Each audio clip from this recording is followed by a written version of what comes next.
ओडिशा प्रदेश मिसापी आंदोलन में भी सामिल होते किंतु ओडिशा रे मिसिकी आम सबुठ बड़ भूल है आम ओडिशा प्रदेश मिसिक आमर गोटे ऐतिहासिक भूल ऐतिहासिक भूल को आम बारंबार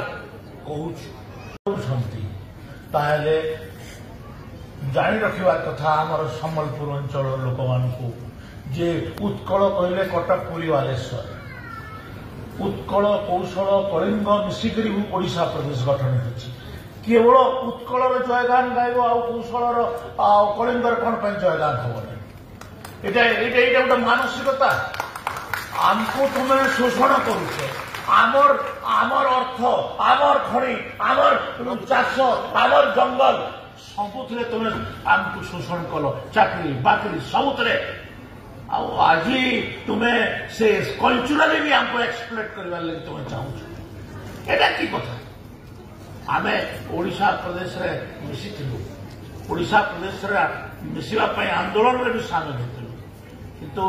ओडिशा रे मिसिकी आम सबुठ बड़ भूल है आम ओडिशा प्रदेश मिसिक आमर गोटे ऐतिहासिक भूल ऐतिहासिक भूल को आम बारंबार कहूँ तो आज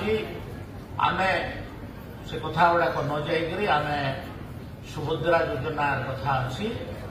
सुभद्रा योजना यहाँ लोकंर मानकर महिला मानकर अर्थनैतिक विकास दिगरे आमर लाभ दब